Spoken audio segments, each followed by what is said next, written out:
WCON 1170 Radio and Cable Channel 16 are pleased to present We Should Know, hosted by J.W. Simmons, an upbeat, informative look at people, places, and issues facing our community. This education-based analysis of issues will remain positive and informative as we consider closely what we should know. Welcome back, folks. We Should Know's on the air. I want to thank you for being with us today. My name is J.W. Simmons, your host. We're talking with two folks that know a lot about something that is about to happen in 2024. And one of them is our tax administrator right here in Sampson County. And Jim Johnson, thank you for taking time. I know this is a busy time of the year for you, for coming in and sit down and having a conversation with us. Glad to be here. And the other person is Emmett Curl. Emmett, you've got an interesting background and formerly Wake County Tax Administrator.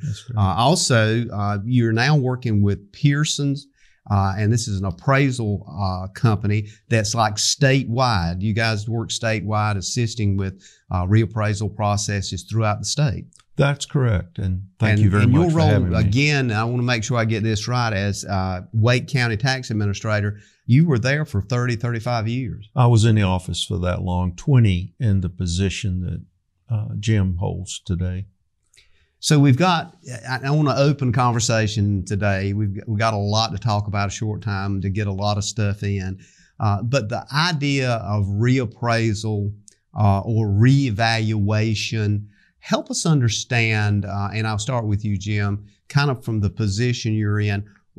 What should we look at when we hear that? What should we be thinking about when we hear that? There's a lot of different definitions, but look at it from your position and what you want folks to understand. As far as reappraisal, the words we use mostly in this business is fair and equitable.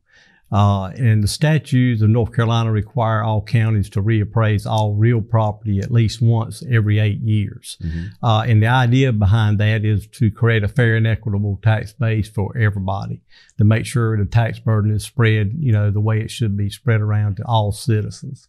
We're required to do it once every 8 years, but recently in 2017, the Department of Revenue published reappraisal standards.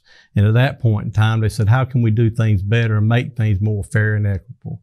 And one of the recommendations in the new reappraisal standards were to have counties move to a 4-year reappraisal cycle. Mm-hmm. So we reappraised last in 2019.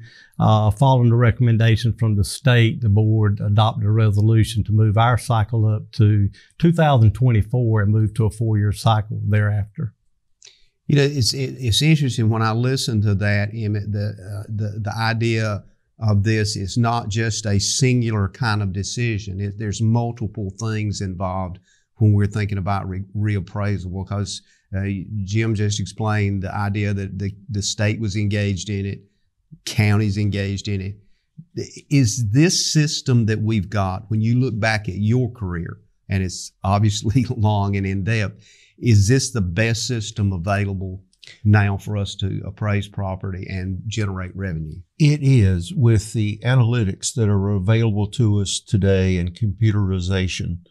We're able to get things more accurate.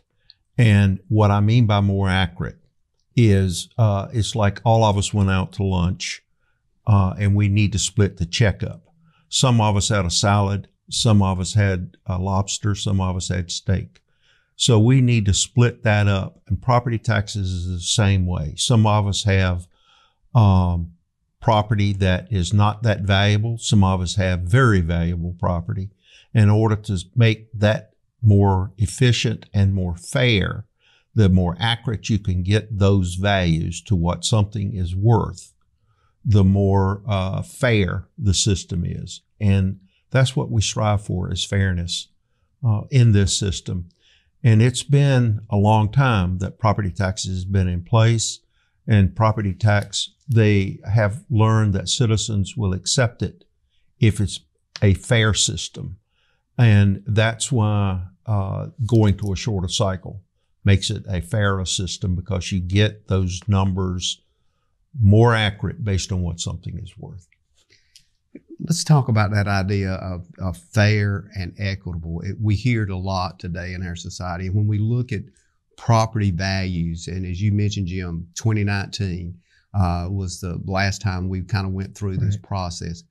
It's unbelievable at the amount that just a regular home, 1,500, 2,000 square feet. I'm told that that's gone anywhere from $7,500 a square foot to up to $150, $200. And I know Wake County even much more than that, but just for rural counties. That's correct. I mean, what we've seen since COVID, especially, is property values have exploded. And it's not necessarily one type of property. It seems to be across the board. And it's not just in Sampson County. It's throughout the state and the country. But people need to understand that, once they receive a reevaluation notice, if they have an increase in property value, that doesn't necessarily mean, I'll throw out a number. If you have a 50% increase, that my taxes are going to increase 50%. Mm-hmm. That's not what that means. The board will have to do what they call a revenue neutral rate and publish that and decide before the budget's adopted at what rate is going to be set for the next fiscal year. So just because you got a large increase, if it happens to be a big increase, doesn't necessarily mean your tax burden is going to increase that amount. Well, Emmett, I think you can probably see why the average person out there working every day and trying to make ends meet with his family and so forth, he hears this and he all of a sudden kind of gets in a jerk. I want to kind of cover all those areas as much as we can to enlighten folks about what Jim was just talking about. So that process that you've been through many times, and you are now going to be the person that's kind of in charge of the reappraisal for this county. What are you looking at, and just tell us how methodically you go through that process. Well, one thing that we've done that will create more accuracy within the process, we've busted the county's 50,000 parcels into 60 neighborhoods. And by doing that, we get sales that have occurred, and a neighborhood is made up of properties that are contiguous and in given areas. And each of these neighborhoods are affected by sales that occur in that neighborhood, and our appraisals are based on sales that occur in that neighborhood. So if you're in the southern end of the county, you're not going up at the same pace as people that may be in the north end of the county, closer to the metropolitan areas. So that's one thing that dramatically improves your accuracy and efficiency of what properties are worth, especially when you can get sales that are close to what is being valued. That is a big improvement. And you've done that here in Sampson, and that is a dramatic improvement in efficiency overall. So when I look at it and I hear that term, so demand factor, market value factor, that's two of the equations that is looked at.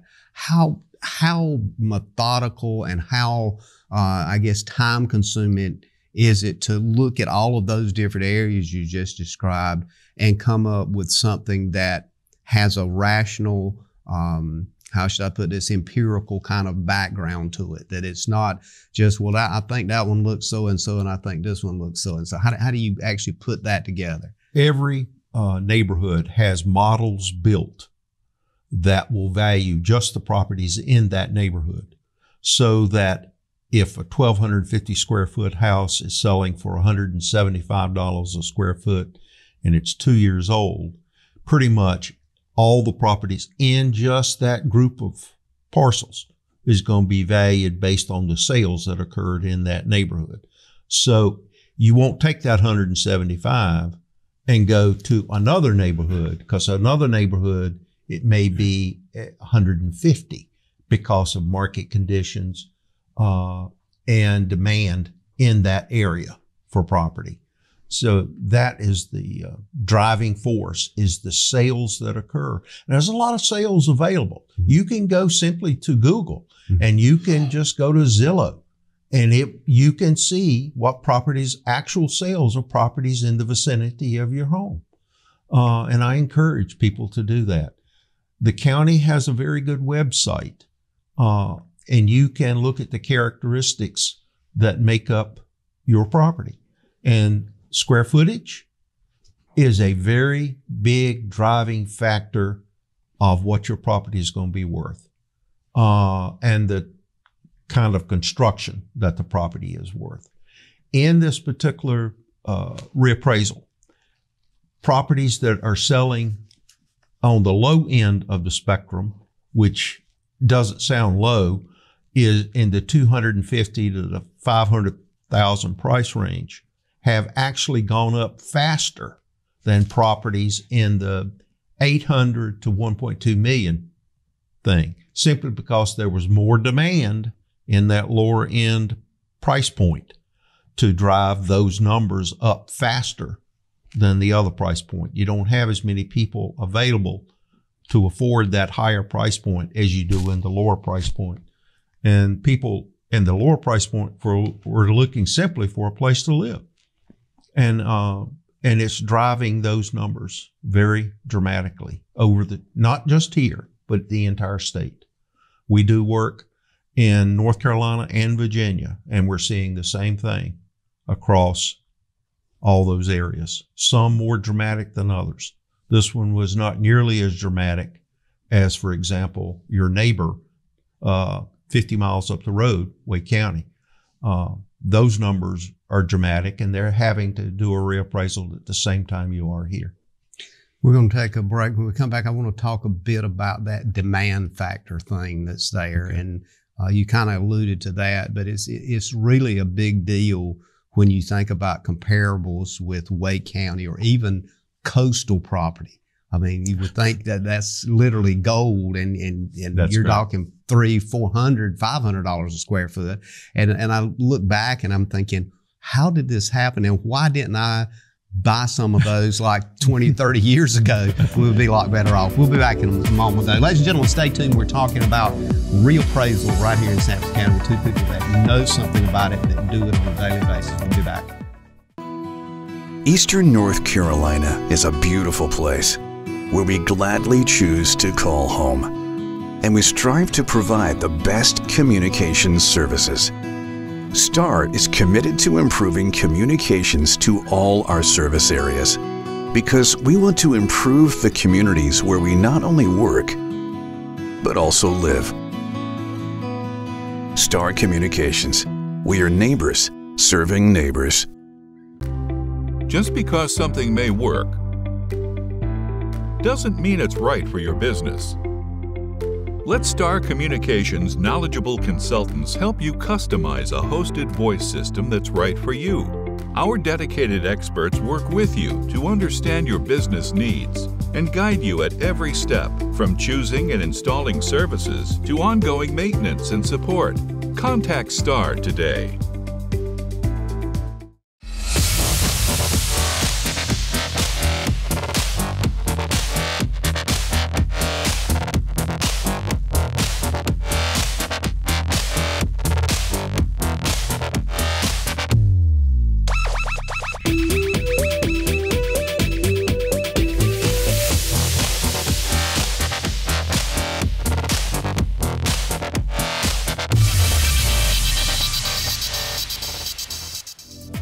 Welcome back, ladies and gentlemen. Thank you for being with us today. We're talking about property reevaluation here on We Should Know.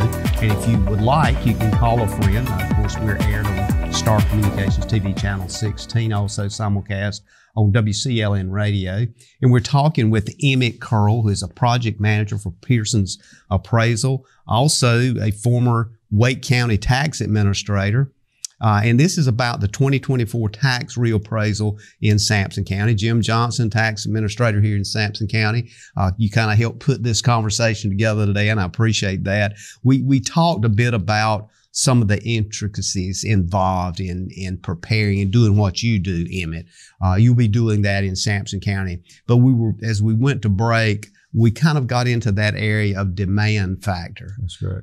Being from Wake County, it doesn't take long to talk to people that live there or look at what property values. And as you pointed out, you can go to your computer, pull up property values, look at what's going on in Wake County. It is unbelievable what a 1,200 square foot or even a 600 square foot space to rent cost in Wake County. That's correct. And those rents have been escalating across the country. Even here in Sampson County, those rents have gone up based on income, based on availability. Availability has been a big issue. When you start having occupancy rates in the 95 to 100% range, that drives rents to only the people who can afford it. And affordability is an issue, but that's another topic for another day. But there again, demand is driving a lot of what we're seeing everywhere in the state. And even down to Sampson County, neighborhoods within Sampson County are inflating at different rates than other neighborhoods in the county, based on demand, based on location, based on school systems, based on a lot of factors that have to be looked at and considered in the valuation models that are built for each of the neighborhoods and based on sales within that neighborhood. Jim, one of the things I recall the last time we had a conversation that came up, and Emmett just kind of brought it back to mind, is that schools, new school facilities, and we discussed this, and I'm just wondering if it's still true, this idea that if you have a new school facility in a particular neighborhood, it increases the value of property that surround that neighborhood and school. Is that still something that you see happening in either one of you? I would say absolutely. I mean, your location is, like Emmett said earlier, it's all about demand. If you got a new school system, I think the demand for properties around that school system is going to be increased dramatically, and and that's going to drive property values as well. Is that what you're seeing kind of statewide? Yes, statewide, I have seen some school districts in such high demand that parents literally will sell in one and move to another and compete for that home within that district to keep their kids in that school system. And that drives prices. And that neighborhood is around that school or neighborhoods ends up having higher values than the ones in the other neighborhoods. So yes, schools are a big factor in some areas, not all, but that's just one of the factors that could. Availability is another factor that is very strong in driving affordability and valuation. It's population in Sampson County, Jim. We haven't seen a significant increase in population. Am I correct on that observation? Yeah, I think right now we're about 65,000. It's the last figure I heard, but that hadn't changed dramatically over the years. Yeah, probably a decade or more. Yeah, that's correct. So what drives, how does that fit within the equation of reappraisal when you see a county like this that hadn't had a significant increase in population, yet we're still talking about these values? The demand factors are extremely high, sometimes 20, 30, 40, doubled in many cases. How do you look at it and say, well, okay, we don't have any more people, so to speak, but yet things have just jacked up more and more in what the actual value is? Let me give you an example that may or may not answer that question. People are coming here because in comparison to other parts of the state, you are very affordable. Your values are very affordable as compared to a neighbor 50 miles up the road. And 50 miles up the road with your road structure, you can be there very quickly. Mm-hmm. And people are leaving some of those congested areas, coming where property values are more affordable. And with inventory at a minimum, they're having to compete to get those properties. And when they compete, it drives those values up. Even though your population is not increasing, population that is, for the lack of a better word, aged out and leaving, are replaced with younger, more higher paid people who can afford to buy it and compete for it here and can actually work from here. And a lot of them work from home. I know one employer the employee works at home 2 weeks a month, 1 week in the office. So they're only computing to a location 1 week out of 3. And with your values, it's very affordable to hear, and they compete and buy those properties. Jim, I want you to kind of help us understand too on reappraising property inside of municipalities like the city of Clinton and other municipalities in Sampson County. That property will be reappraised as well, because there's both county taxes and the municipal tax paid. Right. Tell us how that works, and does the county look after the reappraisal for the cities or the towns, or do they take part in that? No, the county reappraises all the property in the county, whether or not it's in a municipality or not.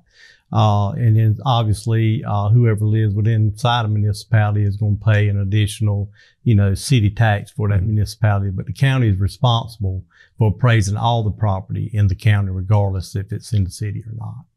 So what we're talking about here, guys, is this idea that if you own something, if you actually own property, real property, whether you're an individual, whether you're a large farming operation or what have you, you are one of the groups or companies, or as you've pointed out, Emmett, corporations that end up paying the bulk of what I refer to as ad valorem or property tax.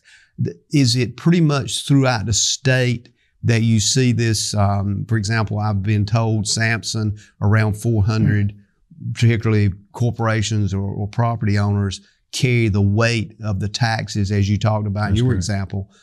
Is that something is kind of the norm throughout the state? Absolutely. That's uniform in every jurisdiction that I've participated in, is that the top end property owners tend to pay the bulk of the property taxes. Is there a solution that would people that own property say, well, we own this, particularly farmers, because that's a big part of what we do. So they say, well, look, we're a small part of 65,000 people, but yet we're carrying the weight for this because we're actually doing something. We're owning the property. We're using that as an employment base and that kind of thing. Is there a equitable way to look at it from another lens to say, well, how do we include everybody into a small percentage of this rather than just that 300 or 400 people? Well, I think, when you look at property taxes and what somebody's having to pay, you look at two things. I think you look at the value of the property and you look at the tax rate. Those two things determine, what, the amount of taxes you pay is going to be. And obviously, the more value you got in your property, the more taxes you're going to pay. And that's why we think we got a fair and equitable system. If I have less than you, then, I'm going to pay less in property taxes than you pay. Let me give you an example of a resort area in a very rural place. Let's go to Warren County, North Carolina. It's very small, has a very small population, but it has a group of properties called Lake Gaston. And those properties are enormous in wealth over the last 15 years. They've tripled in value over that period of time, whereas the properties outside of that lake in that county have not changed hardly dramatically. So you've got one small portion that's carrying the property tax burden for the rest of the county that's very lower income group. So property tax in that situation, and the same here in Sampson, actually carries the bulk of the weight of the property tax system. And that's a system that, in my opinion, is working the way it was designed and should. You've got where the wealth is paying the bulk, where the poor areas are not. And that's the beauty of property tax based on value. So that kind of gets back to that definition of equitable in the sense of trying to determine an equitable way of making this work. And what I'd like to do, we're going to take a break again. When we come back, I want to try to, I guess, step into that world of maybe answering some questions that people have out there. Is there other ways that, through your experiences, that you guys can see that would be better to involve everybody in the structure of paying some kind of tax? Talk a bit about how critically important this is for revenue generation for municipalities in North Carolina, as far as that goes, throughout the country. There has to be a source of income for the county to be able to offer these, what we call public services. And quite frankly, sometimes maybe we take those for granted. But we'll be back and I'll kind of go into that area. Ladies and gentlemen, stay tuned. We're talking about critical and key issues as it relates to reappraisal here in Sampson County. We'll be right back. For the ultimate Wi-Fi experience, you need whole home Wi-Fi from Star Communications. Star's whole home Wi-Fi provides ultimate coverage, ultimate performance, and ultimate power all the time. Star's whole home Wi-Fi systems feature the latest Wi-Fi 6 technology and are equipped with unrivaled bandwidth and 4 times more simultaneous connections. So you can connect tons of devices throughout your home with no lag and no downtime. Plus, with 24/7 support and remote troubleshooting, you can rest assured that Star is always there to help you should any issues arise. Star's whole home Wi-Fi also comes with the Command IQ mobile app, putting you in control of your home network and making it easy to set up and connect devices, run network speed tests, pause Wi-Fi, and set parental controls all from the palm of your hand. It's the ultimate Wi-Fi experience. Contact Star today to get started.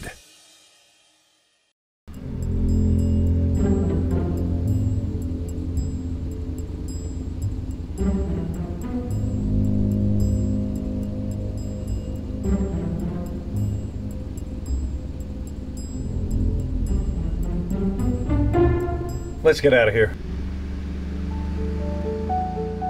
Protect what matters most in your life with security from Star Communications.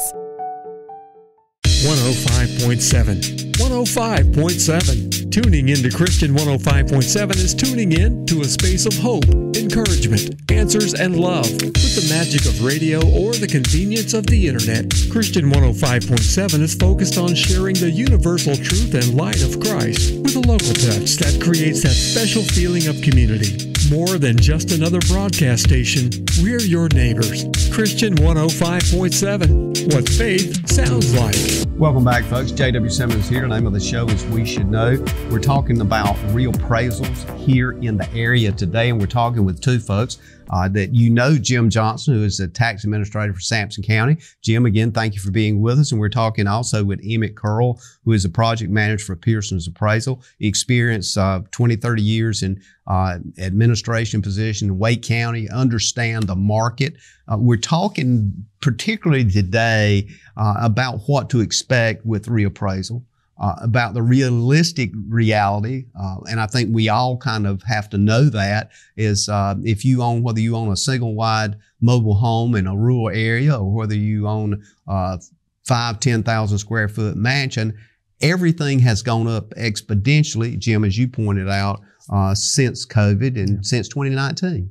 I want to kind of look at this process, and I'll start with you, Emmett, with maybe this part of the show. Is there another approach that is more inclusive with everybody paying revenue or taxes that support the revenue for municipalities than what we're doing now in the state of North Carolina, which is pretty much nationally used? Let me give you, from that perspective of North Carolina versus national. North Carolina has one of the lowest property tax rates in the nation. If you, right now in Sampson County, you're paying less than 0.8% of what your property is worth in property tax on an annual basis. If that property were in a state like, I'll just pick one, Florida, their property tax rate, they don't have, and it's all bottled up in this tax equity situation, including sales tax and state income tax. Florida, you pay 3.5% a year of what your property is worth. Same way in the Northeast. If you go to New York, Long Island, I had a lady in the office. Her mother sold a property for $125,000. She was paying $7,000 a year property tax on a $125,000 property. That's an example of where North Carolina, in my opinion, is one of the best places to own a piece of real estate from a property tax burden. You have one of the lowest burdens of anywhere in the nation. Very few places have a lower burden on the property tax side. That doesn't weigh in all of the taxation, but it's certainly a big piece of it. I know some examples here, even when the property tax burden gets overwhelming. In my mind, an $800,000 piece of property on the coast, I recently had experience of. A friend sold that property, and when they sold it, they were paying $14,000 a year property taxes and insurance cost. It got unaffordable. That was over $1,200 a month affordability with no mortgage. So they sold that, and they're now back in a place that has roughly $3,000 with the same area. They just don't have the view or closeness of the ocean. So, and those experiences happen in a lot of places. So keep in mind, North Carolina has one of the lowest tax burdens on the property tax side of any state in the nation. That includes city and county taxes. When you roll those rates together, it's very affordable here. Jim, when we look at that, that causes me to think about an article I read about some areas, if you have seniors or retirees or what have you, that if it's something called a homestead exemption, is that something that we have in North Carolina and particularly in this area? Yeah, that's a statewide program. Every county in the state has that. If you meet, it's income driven. So if you fall below the income limit, you're eligible to get 25% of your house or 50% of the total value off of your house, which helps out. Is that something that if a person doesn't know it, did they have to apply for that, or does it automatically go into effect? I mean, does the tax office know that? Is what I'm saying. Yeah, it's an application process, and we put it on our tax bills each year when we mail it out. We have to publish a tax listing article each year during the tax listing period, and all that information is publicized for the public to be aware of. Emmett, is that something when you're doing appraisals throughout the state, is that something that each municipality does differently, or? No, sir, that is uniform statewide. It's applied and handled by the tax office. Our process only determines the valuation, exemptions, homestead exemptions or exclusions, veterans exclusions. All of that is handled by the tax office through application. There's a lot of this that when I'm looking at this, particularly now in almost with a bigger lens or more magnification, that people have to take a step forward and look at their individual situation. And there may be a benefit that they were either not aware of, but they have to reach out. They have to do something. They have to be proactive. Correct.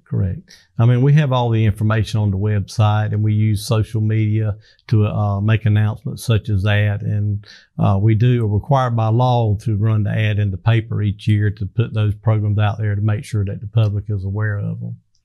Emmett, how challenging have you seen this whole idea of reappraisal and the result of that, which ultimately creates this cycle where somebody has to make the decision about tax rate, about where do we get the revenue for this municipality? Is it throughout the state that a lot of the folks that are the decision makers are really having trouble keeping everything in line and balanced to be able to offer services? My hat is off to the people who are willing to serve in those elected positions and make those decisions. It is a tremendous challenge to balance what services are needed, what services they can afford to provide. And property tax funds the majority of that throughout the state. I know most counties, property taxes in the 50 to 60 percentile that funds your schools, that funds your social services, that funds your fire departments, your police departments, sheriff's departments. All of that comes from property tax, or at least 50 to 60% of it does. Mm-hmm. The sales tax is a fairly small part of that throughout the state in all of the counties and municipalities. So bear in mind that you're getting a lot of, in my opinion, you're getting a lot of bang for your buck on the property tax side. I understand nobody wants to pay. I'm right there with you. But there again, it can get, it's a very good bargain, so to speak. You get a lot of service for that. Is it realistic, gentlemen, for us to say, well, maybe we ought to have a more of a broader based stroke of funding and increase those taxes, whether you're buying a car or whether you're buying groceries at the grocery store or whether you're getting a hamburger, and you to pay more there to generate more money for the municipality rather than just using the property tax. Is that a realistic way to look at it? Well, I think like I say, Emmett was saying, the property tax is the biggest revenue driver for any jurisdiction, regardless of where you're at. And I don't think that's a system that's ever going away because it funds so much stuff. Yeah, you can supplement that with sales tax and those things, but I don't think you'll ever see a system that, overrides the property tax system. I think it's, pretty much the largest revenue driver for any municipality or county. So basically, are y'all kind of in agreement on, even if you did something with the sales tax agenda, it still would not significantly offset the driver of the property real estate ownership? It can't. In my opinion, I agree with Jim. It can't. For example, there is much property, I'm not sure of the exact numbers, but motor vehicles, you get a tax bill on those every year, property taxes. Mm-hmm. Now, when we do this reappraisal, keep in mind that the tax bill on a motor vehicle is going to decrease because more than likely the commissioners will have an equivalent rate that's going to be less than what it is today. So when you get a tax bill next year, your real estate's going to be higher on property tax, mm-hmm. but your car tax bill is going to be lower mm-hmm. in every case. Not a car, unless you trade cars and have a different vehicle. But every one of them is going to go down because motor vehicles are valued annually. Real estate is valued every 4 years. So keep that in mind. And there's been a very high inflation on that real estate, whereas cars depreciate. So that's another example. I don't think there's another system that can generate the revenue that property tax generates to offset. I know sales tax, you'd have a sales tax rate that would not be affordable. You couldn't afford to buy the hamburger because the sales tax could be as much as the hamburger. So. Well, I think as we look at this and when we come back from this break, it's just to kind of approach it in such a way that if this is something that folks see as a negative, then the question, Jim, is what are you willing to give up as it relates to services in a municipality? And for the most part, folks don't want to give up a lot of services they have because they become to expect those services. That's but right. Yet at least for some of us sitting here today, I can remember times back when there was a lot of those services we didn't have. So I know the difference, but we can't because we've already been exposed to it. I want to kind of look at that whole picture a little bit in this last part. Ladies and gentlemen, stay tuned. We'll be back in a moment. Coming up on the last part of the show today, a very interesting subject. We'll be right back. Providing fewer commutes, more backyard offices, and crystal clear meetings. Providing less, you froze up, and more presence in your presentations. Providing a better internet experience. Providing possible. You're out for an evening on the town. Finally a chance to relax and forget that you left your front door completely unlocked. Fortunately, you just installed a security system from Star Communications. With just your cell phone, you can check on your house, lock it down, light it up, and get back to relaxing. You forgot to put Buster in his crate.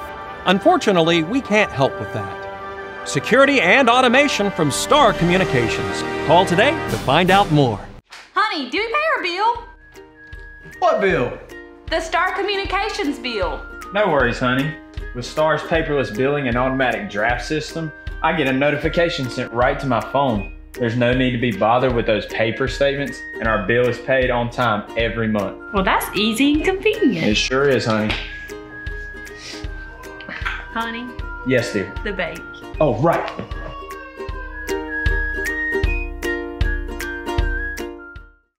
Ladies and gentlemen, welcome back. Thanks for being with us today. The name of the show is We Should Know. I'm J.W. Simmons, your host. We talked about a number of issues and continue to talk about some of these issues throughout the years. Over a decade now doing this, talking with people that are very knowledgeable in the subject matter. Today is one of those days. Jim Johnson is with us, and Jim is the person that's called the tax administrator here in Sampson County. And also with us is a fellow that's been in it for many years, working in Wake County as tax administrator. Now it works as a project manager for Pearson's Appraisal. Emmett Curl, I want to thank you for driving down today, and you had a pretty good drive down here to just have a conversation with the folks in the area. And this touches not only Sampson, but Bladen County, parts of Cumberland County, Duplin County. We have listeners and viewers throughout the catchment area here. But the thing I want to kind of try to get to in this last part of the show is the reality of what we're doing and how it affects everybody. And Jim, you know that as an administrator, you've seen it all over the state, Emmett. The logic behind it is currently the only logic that tends to work statewide. And Emmett, I believe, as you mentioned, probably nationally, to be able to generate and pay for services that people get. Is that a correct statement? Yes. Got to remember, North Carolina, and I can't hammer this enough, is one of the lowest property tax states in the nation. We're in the 40-something percentile the last time I looked. You got to remember, property tax is worldwide. Not every state has it, but there is an organization that I was a member of, Jim is a member of, called the International Association of Assessing Officers. And that organization sets standards for this, national standards. And North Carolina comes out on the top of the heap as far as affordability is concerned. I can't drive that enough, that we are one of the most affordable property tax in the nation. And be thankful for that. You have politicians that are very frugal spending your money. They only provide the services that you want and are willing to pay for. And then they make sure those services are delivered at the most cost-efficient way possible. I've been around a long time. I've seen how these departments work. I've seen how they interact with the elected officials. And I can tell you, they are efficient delivering your service that you want and need. A lot of the service you may not think you need, but you do. Your sheriff's office, critical. Your school system, critical. You got to keep the kids educated. Human services, that's primarily a state delivered function. That is not, there is some money from the county to that, but the majority of that, so the majority of your money from property tax goes to your school system. Please remember that, folks. That is a big driver on your taxes. And that valuation helps to distribute that money in an effective, efficient, and fair way. And that's why it has been around for hundreds of years. It's been modified several times. I remember we used to have a tax on household goods. That has been done away with. That was done away with in the 80s. We used to count and tax every hog, chicken, and cow. That was done away with in the 80s. So there's been a lot of improvements to the property tax system that you may not be aware of. That it is used to, if you got new furniture, you would want to know what that couch was worth or that sofa, whatever it may be, and put that on there. And that's been within my. Yes, sir. I'm showing my age now. I can remember when those were listed on the precinct level. Yes, sir, they were. And that was a very unfair process because you had no source for gathering accurate data on that.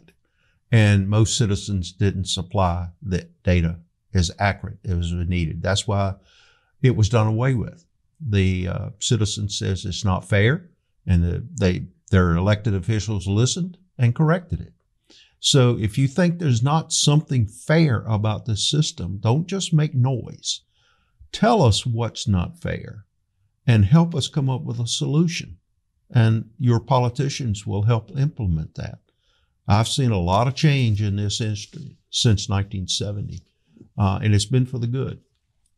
So there again, we need the input from the citizens on this process. The big thing that strikes me, guys, as we're talking about this, is that when we look at this proportional relationship and we kind of agreed statewide, apparently it's like that, the property ownership, which is a smaller portion, much significantly smaller than the population, end up footing the bill. Should there be then more input or more weight from those people that are paying for these services in some of the decision-making process? Does the people that own more, have built more, have grown through corporate or ag or what have you, and they have a lot of property because of their willingness to put the time in and that kind of thing, should they have more decision-making power in municipalities? And I'm kind of questioning that as a sense of kind of obvious observation. You know, if it's like, and I like the way you put it. I mean, you use a lot of stories and examples.